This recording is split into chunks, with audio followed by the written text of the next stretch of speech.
Hello friends, दास्तान जुर्म की कहानी के इस एपिसोड में आप सभी का स्वागत है। तारीख 13 जून 2023 को उत्तराखंड की राजधानी देहरादून के क्लेमेंट टाउन क्षेत्र में टर्नल रोड सी तेहरे के रहने वाले किसी व्यक्ति ने पुलिस को फ़ोन करके बताया कि उनके पड़ोस के एक मकान से बहुत ही भयानक बदबू आ रही है और ये बदबू धीरे धीरे बढ़ती ही जा रही है। उस व्यक्ति ने आगे बताया कि हमने उस घर पर जाकर देखा तो वहाँ बाहर से ताला लगा हुआ है और बदबू ऐसी खतरनाक है कि वहाँ पर खड़ा होना भी मुश्किल है। उसने बताया कि जब उन्होंने दरवाजे को पीटना शुरू किया तो अंदर से अचानक किसी बच्चे के रोने की आवाज़ आने लगी, जिससे उन लोगों को लगा कि शायद घर में कोई ना कोई तो ज़रूर है। इसलिए उन्होंने दरवाजे को फिर से खटखटाया, लेकिन इस बार अंदर से किसी ने भी कोई जवाब नहीं दिया। उस व्यक्ति ने पुलिस से कहा कि आप एक बार आकर चेक कर लीजिए। इस घटना के बारे में पता चलते ही देहरादून पुलिस क्लेमेंट टाउन के उस घर पर पहुंचती है और उस समय वहां पर पड़ोस के कुछ लोग भी बाहर खड़े हुए थे। जिस घर से बदबू आ रही थी उस घर का मकान मालिक सुहेल भी वहीं पर मौजूद था। मकान मालिक सुहेल ग्राउंड फ्लोर पर रहता था, जबकि बदबू फर्स्ट फ्लोर से आ रही थी। इसलिए पुलिस तुरंत फर्स्ट फ्लोर पर जाती है और वहां घर के अंदर जाने के लिए 2 दरवाजे थे, लेकिन मेन दरवाजे पर बाहर से ताला लगा हुआ था और दूसरा दरवाज़ा अंदर से बंद था। लेकिन अच्छी बात यह थी कि उसमें से एक दरवाजे पर जाली लगी हुई थी और शायद इसी जाली की वजह से बदबू बाहर तक आ रही थी, क्योंकि अगर नॉर्मल दरवाज़ा होता तो किसी को पता तक नहीं चलता। खैर, पुलिस जाली वाले दरवाजे की जाली काटती है और घर के अंदर दाखिल हो जाती है।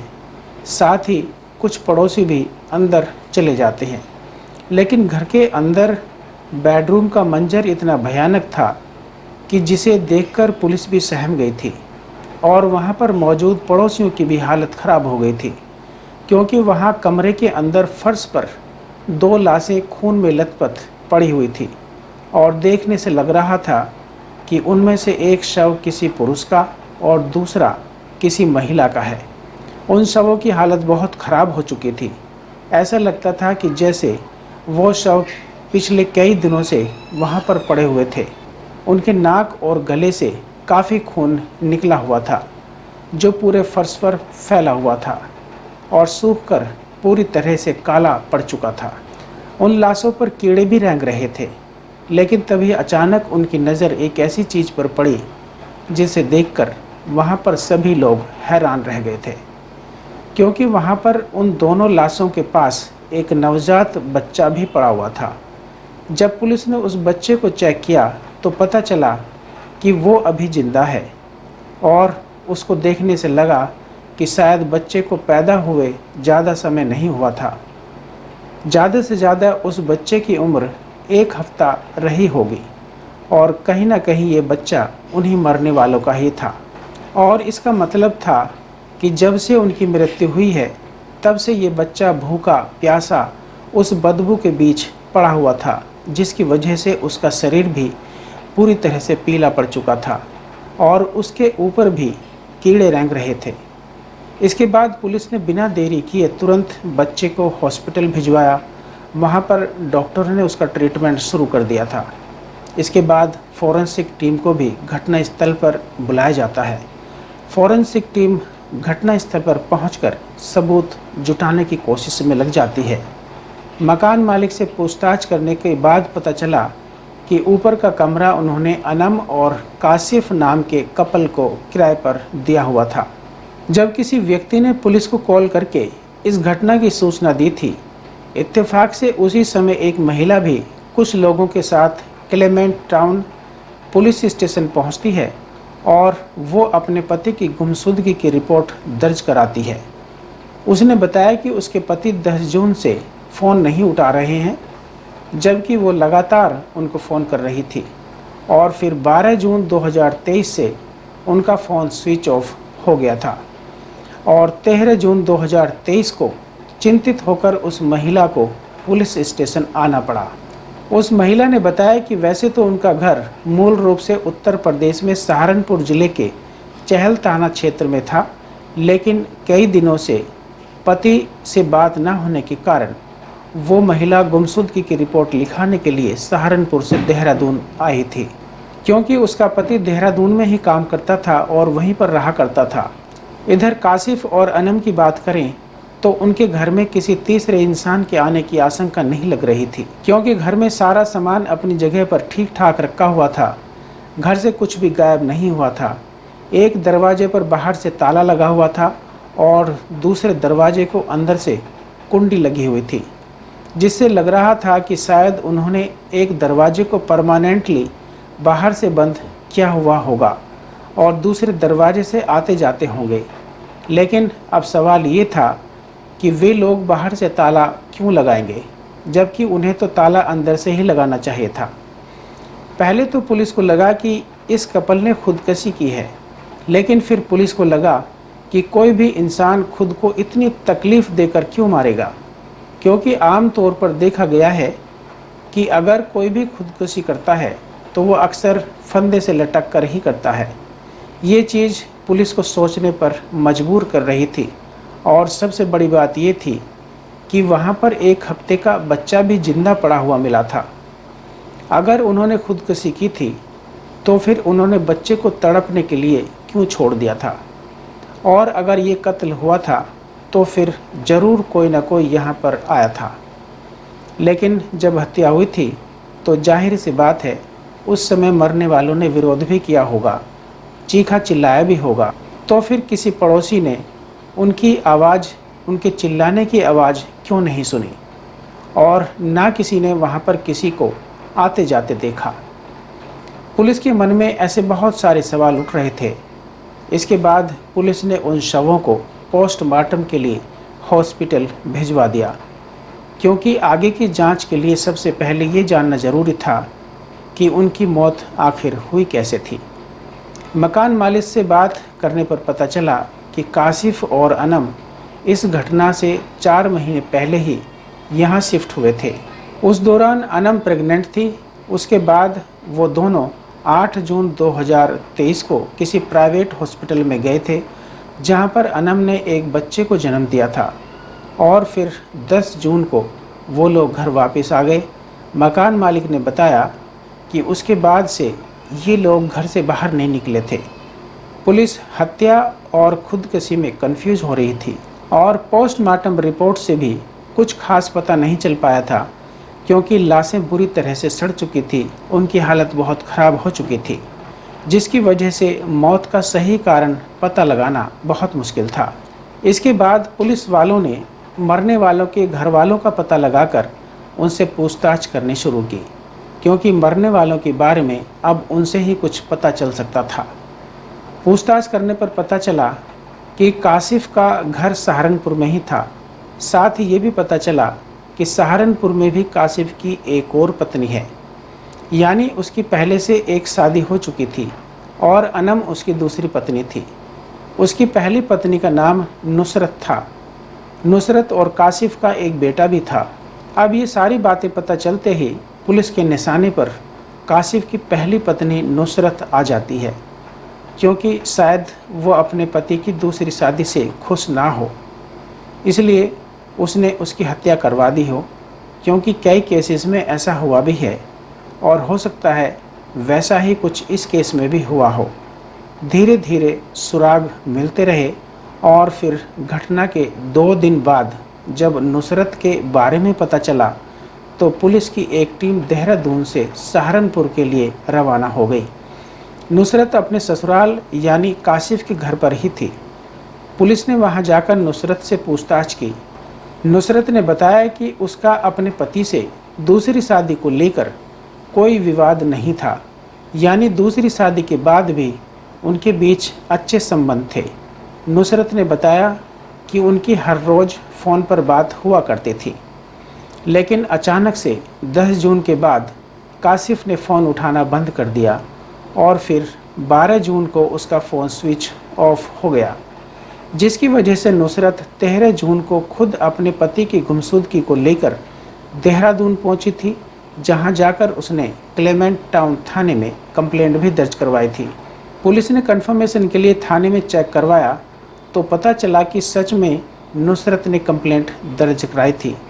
इसके बाद पुलिस ने नुसरत का फ़ोन भी चेक किया, उसकी कॉल डिटेल भी देखी गई। गहरी छानबीन करने पर पता चला कि नुसरत के सारे बयान बिल्कुल सही थे, यानी पहले भी उसकी अपने पति से हर रोज़ बात हुआ करती थी और उसने अपने पति को फ़ोन ना उठाने की वजह से कई बार उसे कॉल भी किया था। काशिफ के पिता मोहसिन का भी ये कहना था कि उनकी बहू अपने पति के साथ ऐसा किसी भी कीमत पर नहीं कर सकती, क्योंकि उन दोनों का तो एक बेटा भी है। पति के कत्ल के बाद अब उनका क्या होगा, क्योंकि उनके लिए वही कमाने वाला था। काशिफ जेसीबी और क्रेन ऑपरेटर था। वो देहरादून में काम करता था। पूछताछ और छानबीन करने के बाद पुलिस ने नुसरत को क्लीन चिट दे दी और उसे शक के दायरे से बाहर कर दिया। इसके बाद पुलिस काशिफ के पड़ोसियों से पूछताछ करती है। पुलिस अब ये जानने की कोशिश करती है कि आखिर काशिफ की ज़िंदगी में कौन कौन सी प्रॉब्लम थी, या फिर किसी से उसकी कोई दुश्मनी तो नहीं थी। घर वालों और गांव वालों से बात करने पर पता चला कि काशिफ ने काफ़ी पैसे उधार लिए हुए थे। उसके ऊपर करीब 1 लाख रुपए का कर्ज था, जिसकी वजह से वह थोड़ा परेशान भी रहा करता था। ऐसे में पुलिस ने सोचा कि हो सकता है कर्ज से छुटकारा पाने के लिए काशिफ ने पहले अपनी पत्नी की जान ली और फिर खुद को भी ख़त्म कर लिया हो, लेकिन प्यार और लगाव के कारण बच्चे को मारने की हिम्मत नहीं जुटा पाया होगा। और ये भी हो सकता था कि जिससे उसने कर्ज लिया था उसने ही इस वारदात को अंजाम दिया हो। लेकिन पुलिस को लग रहा था कि कर्ज देने वाला व्यक्ति ऐसा नहीं कर सकता, क्योंकि अगर वो काशिफ को कत्ल करता तो उसका पैसा मिलने की उम्मीद पूरी तरह से ख़त्म हो जाती। और जब पुलिस को सहारनपुर से भी कोई सुराग नहीं मिला तो पुलिस वापस देहरादून नाकाम लौट आती है। इसके बाद पुलिस ने काशिफ और अनम के फ़ोन की CDR निकलवाई। उनकी कॉल डिटेल को भी पूरी तरह से चेक किया गया, लेकिन उससे भी कुछ जानकारी नहीं मिली, क्योंकि उनके फ़ोन में जितने भी नंबर थे वो सभी नंबर उनके जानने वाले लोगों के ही थे। इसी दौरान खुशखबरी मिलती है कि मृतकों का बच्चा हॉस्पिटल में रिकवर कर गया है और अब वो खतरे से बाहर है। डॉक्टर के अनुसार उसकी हालत बहुत ख़राब थी। हालांकि ये बच्चा अपने टाइम से पैदा हुआ था और बिल्कुल स्वस्थ था, उसका वज़न भी ठीक था। डॉक्टर का कहना था कि अगर इसकी प्री मैच्योर डिलीवरी हुई होती तो शायद उसकी भी अपने माता पिता की तरह मौत हो गई होती। इधर पुलिस भी अपनी जांच को आगे बढ़ा रही थी और कत्ल के सुराग ढूंढने की कोशिश कर रही थी। उन्होंने क्लेमेंट टाउन के वारदात वाले इलाके में उस घर के आसपास जितने भी CCTV कैमरे लगे हुए थे, पुलिस उन सभी को खंगालना शुरू करती है। वैसे तो उस घर के आसपास कोई कैमरा लगा हुआ था नहीं, लेकिन एक कैमरा मेन रोड पर लगा हुआ था। पुलिस को जांच में इतना तो पता चल गया था कि ये कत्ल 10 जून से लेकर 13 जून के बीच में ही किया गया है। तभी तो उन दोनों लाशों की इतनी बुरी हालत हो गई थी। इसलिए अब पुलिस 10 जून से आगे की सारी फुटेज निकालती है और उन्हें चेक करती है। दिन के समय में उस इलाके में लोगों की काफ़ी चहल पहल होती है, इसलिए कोई भी उस समय हत्या करके वहां से भाग नहीं सकता था। पुलिस ने 10, 11 और 12 जून की रात के फुटेज देखे, लेकिन पुलिस को कोई सस्पेक्ट नज़र नहीं आया। इसके बाद देखते ही देखते 13 जून की सुबह में एक हुंडई कार कैमरे में आती हुई दिखाई देती है। वो कार पहले तो अनम और काशिफ के घर की तरफ जाती हुई दिखाई दी और फिर कुछ ही देर बाद वापस भी चली गई। पुलिस ने क्लेमेंट के आसपास के लोगों से बात की और उनसे पूछा कि 13 जून को क्या तुम्हारा कोई जानने वाला यहाँ आया था, लेकिन उस क्लेमेंट टाउन में रहने वाले सभी ने मना कर दिया कि हमारे यहाँ हुंडई कार में कोई मिलने वाला नहीं आया। और इससे पुलिस समझ गई थी कि इन हत्याओं में उस कार का कोई ना कोई रोल तो ज़रूर है। इसलिए पुलिस वाले इस गाड़ी को एक बार फिर से बड़े ही ध्यान से देखते हैं तो कैमरे में इस कार का नंबर साफ दिखाई दे रहा था। पुलिस इस नंबर के जरिए कार के मालिक के बारे में पता लगाती है तो ये पता चला कि कार के ओनर का नाम असवद है। साथ ही पुलिस को उसका एड्रेस भी मिल जाता है। कासिफ के घर वालों ने बताया कि असवद तो कासिफ का बहुत अच्छा दोस्त है। इसके बाद पुलिस असवद के पास जाती है और उससे कार के बारे में पूछताछ करती है। उसने बताया कि 13 जून को उसकी कार शहबाज नाम के एक लड़के के पास थी, लेकिन उस रात वो कहाँ गया था इसके बारे में उसे बिल्कुल पता नहीं था। पुलिस ने कासिफ के दोस्त असवद से पूछा कि ये शहबाज कौन है, तो उसने बताया कि शहबाज अनम का बड़ा भाई है। पुलिस ये बात सुनकर हैरान रह गई कि भला अनम का भाई इस इलाके में इतनी रात को क्यों आया था। साथ ही पुलिस के लिए ये यकीन करना भी मुश्किल हो रहा था कि जिसकी वो लोग तलाश कर रहे हैं कहीं वो अनम का भाई शहबाज ही तो नहीं है। लेकिन अब सवाल ये था कि वो अपनी बहन और जीजा को कत्ल क्यों करेगा। इसी दौरान पुलिस को अनम के मोबाइल फ़ोन में एक ऐसा वीडियो मिला जिसमें अनम कह रही थी कि उसका भाई उसे और उसके पति कासिफ को जान से मारने की धमकियां दे रहा है और वो उन्हें मारने का प्लान बना रहा है, इसीलिए उन दोनों को अपनी जान का खतरा है। अनम रोते हुए ये सारी बातें बोल रही थी। वीडियो देखने के बाद अब साफ हो गया था कि इस हत्याकांड में शहबाज का ही हाथ है। इसके बाद पुलिस शहबाज के मोबाइल की CDR निकालती है। उससे पता चला कि 10 जून की रात को शहबाज ने अपना फ़ोन स्विच ऑफ कर रखा था और फिर उसका फ़ोन 11 जून की सुबह को ही ऑन हुआ था। वैसे तो यह कोई बड़ी बात नहीं थी, क्योंकि ऐसा तो अक्सर लोग करते हैं ताकि रात में उन्हें को डिस्टर्ब ना करे, लेकिन ऐसा करने वाले लोग हर रात को ऐसा करते हैं। लेकिन शहबाज ने सिर्फ 10 जून की ही रात को अपना फ़ोन बंद किया था। यही चीज़ शहबाज को शक के घेरे में ला रही थी। साथ ही ये भी पता चला कि 13 जून को उसकी लोकेशन क्लेमेंट टाउन में ही थी और 10 जून को भी फ़ोन स्विच होने के पहले वो अपनी बहन के किराए वाले घर पर ही था, लेकिन जब उसका फ़ोन ऑन हुआ तो वो कहीं और दूसरी जगह पर था। इधर अब इस हत्या में शहबाज का नाम आया तो कासिफ के पिता ने क्लेमेंट टाउन जाकर शहबाज के खिलाफ रिपोर्ट दर्ज करा दी कि उनके बेटे और बहू की हत्या के पीछे शहबाज का ही हाथ है। क्योंकि अनम का मायका और ससुराल दोनों सहारनपुर में ही थे और उनका गांव भी एक ही था, तो इसलिए पुलिस फिर से सहारनपुर जाती है और शहबाज को अरेस्ट कर लाती है। इसके बाद शहबाज को देहरादून लाकर उससे पूछताछ की जाती है, लेकिन शहबाज अपने ऊपर लगे सभी आरोपों को नकार देता है। वो कहता है कि भला वो अपनी बहन और जीजा की हत्या क्यों करेगा। अपनी बहन को तो ये मार ही नहीं सकता और अपने जीजा को मारकर वो अपनी बहन को विधवा नहीं कर सकता था, लेकिन उसके खिलाफ पुलिस के पास भी कई ठोस सबूत थे। इसके बाद पुलिस ने CCTV फुटेज, शहबाज के उस समय की लोकेशन, उसके फ़ोन का स्विच ऑफ होना, असवद का बयान जिससे शहबाज ने उस दिन कार मांगी थी, ये सारी चीज़ें पुलिस ने शहबाज के सामने रखी और फिर उससे कड़ाई से पूछताछ की तो वो बहुत जल्दी ही टूट गया और उसने अपना जुर्म स्वीकार कर लिया कि अपनी बहन अनम और कासिफ की हत्या उसी ने की है और उनके बीच बच्चे को जिंदा इसलिए छोड़ दिया था क्योंकि उस बच्चे का जन्म 9 जून को ही हुआ था। इसलिए उसने सोचा कि बच्चा छोटा है, भूखा रहने से वो खुद ही मर जाएगा। दरअसल शहबाज और कासिफ दोनों एक ही गांव के रहने वाले थे और वो दोनों बहुत अच्छे दोस्त भी थे। और फिर कासिफ ने शहबाज की बहन अनम से शादी भी कर ली थी, जिसके बाद उनकी दोस्ती रिश्ते में बदल गई थी। इतना ही नहीं, शहबाज को देहरादून भी कासिफ ने ही घूमने के लिए बुलाया था और वो लोग घूमने के लिए भी जाते हैं। शहबाज के दिल में तो पहले से ही कासिफ के प्रति बहुत गुस्सा था। शहबाज ने सोचा था कि वो देवभूमि में ही कासिफ का खेल ख़त्म कर देगा, लेकिन वो भीड़ भाड़ वाला इलाका था जिसकी वजह से उसने अपना प्लान कैंसिल कर दिया।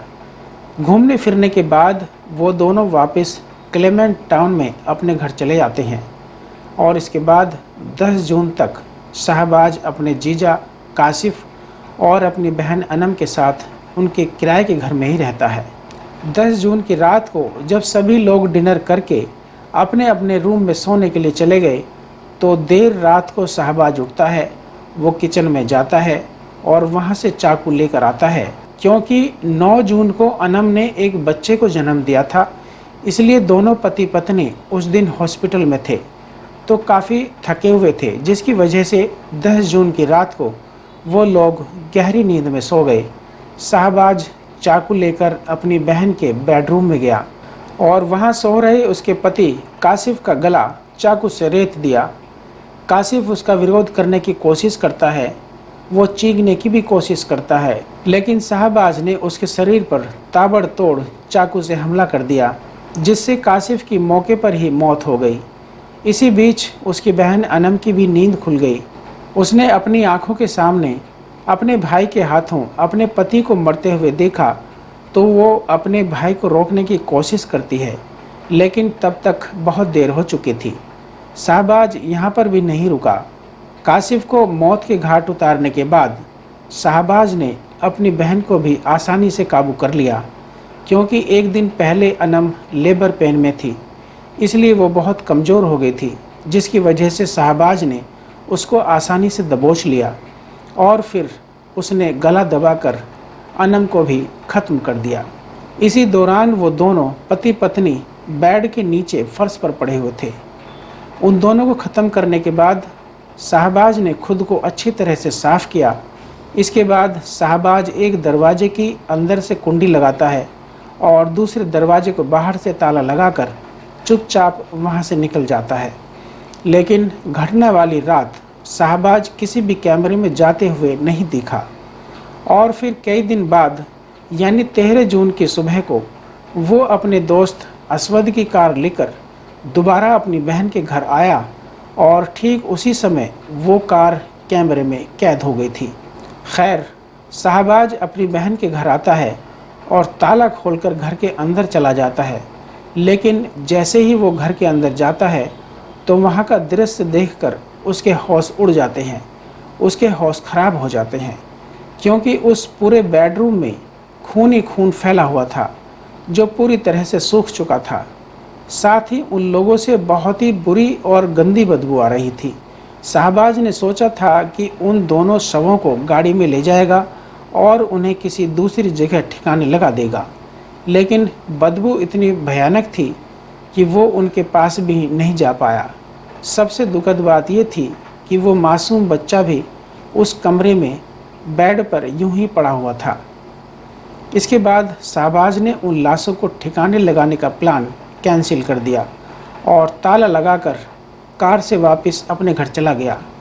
शहबाज ने ये तो बता दिया था कि उसने ही काशिफ और अनम का कत्ल किया था और ये भी बता दिया कि उसने उन्हें किस तरह से कत्ल किया था, लेकिन अब सवाल ये था कि आखिर एक भाई ने अपनी बहन, जिसको माँ बने एक दिन भी नहीं हुआ था, उसको इतनी बेरहमी से क्यों ख़त्म कर दिया। साथ ही उसने अपने जीजा को भी मौत के घाट उतार दिया और उसने अपने 2 दिन के मासूम भांजे को वहाँ पर तड़पने के लिए क्यों छोड़ दिया था। पूछताछ के दौरान शहबाज ने बताया कि 8 साल पहले उसके पिता की मौत हाइड्रा के नीचे दबकर हो गई थी और उस हाइड्रा को काशिफ का भाई चला रहा था। शहबाज का कहना था कि उन्होंने जानबूझकर उसके पिता को मारा था, क्योंकि उस समय वो बहुत छोटा था, इसलिए बदला नहीं ले सकता था। और फिर इस घटना से 1 साल पहले शहबाज किसी लड़की से दुष्कर्म के मामले में जेल चला गया था। इसी बीच काशिफ और उसकी बहन अनम ने घर से भागकर शादी कर ली थी और जब वो जेल से बाहर आया तो गांव के सभी लोग उसका मजाक उड़ाने लगे थे। इन सब चीज़ों ने शहबाज के अंदर और भी ज़्यादा गुस्सा भर दिया था और वो अपनी बेइज्जती का बदला लेना चाहता था, क्योंकि इन सब का जिम्मेदार वो काशिफ को ही मानता था। इसलिए पहले तो उसने अपनी बहन और काशिफ को धमकियां देनी शुरू की, जिस कारण अनम ने वो वीडियो बना लिया था।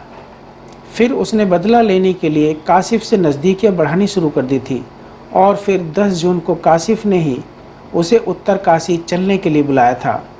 वहाँ काशिफ ने मैगी बनाई और वो तीनों उसे खाने के बाद सो गए, लेकिन शाहबाज नहीं सोया था। उसने रात में किचन से चाकू उठाया और काशिफ का सोते हुए गला रेत दिया।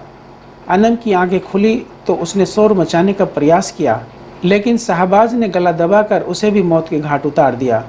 इसके बाद वहाँ से चला गया। शाहबाज ने बताया कि जब उसने काशिफ का गला रेता था तो खून का फव्वारा छूट गया था और कुछ धब्बे दीवार पर भी लगे थे और जाते समय वो उन्हें कपड़े से साफ कर गया था। लेकिन हत्या में इस्तेमाल किया गया चाकू उसने अपनी जेब में ही रख लिया था और उसे आशा रोड़ी के जंगल में फेंक दिया था। शाहबाज अकेले होने के कारण उस दिन शवों को ठिकाने नहीं लगा सका था। उस दिन उसे लगा कि अगर किसी ने बच्चे के रोने की आवाज़ सुन ली तो मामला खुल जाएगा और वो पकड़ा जाएगा। लेकिन जब कई दिन बीत जाने के बाद भी वहाँ से कोई खबर नहीं आई तो वो 12 जून की रात अपने दोस्त की कार लेकर फिर से देहरादून में काशिफ के घर आया। उसने वहाँ उन शवों को ले जाने की कोशिश की, लेकिन वो कामयाब नहीं हो पाया। इधर अनम और काशिफ का बच्चा जो हॉस्पिटल में था वो अब पूरी तरह से स्वस्थ हो चुका था और फिर 23 जून को चाइल्ड वेलफेयर कमेटी की देखरेख में बच्चा उसके दादा दादी यानी काशिफ के माँ बाप को सौंप दिया गया। इधर पुलिस ने शाहबाज के दिए गए बयान और सबूतों के आधार पर चार्जशीट तैयार करके उसे कोर्ट में पेश कर दिया था। फिर वहाँ से उसे जेल भेज दिया गया। फिलहाल ये केस अभी भी सेशन कोर्ट में चल रहा है। इस कहानी को सुनाने का मकसद किसी का दिल दुखाना या किसी को परेशान करना बिल्कुल नहीं है, बल्कि आपको जागरूक और सचेत करना है। दास्तान जुर्म अभी बाकी है। हम जल्दी फिर लौटेंगे एक और नई कहानी के साथ। तब तक आप अपना और अपनों का ख्याल रखें। हमारी ये कहानी आपको पसंद आई हो तो चैनल को सब्सक्राइब करें, वीडियो को लाइक और शेयर करें। नीचे कमेंट बॉक्स में अपनी राय और सुझाव ज़रूर दें। बहुत बहुत धन्यवाद।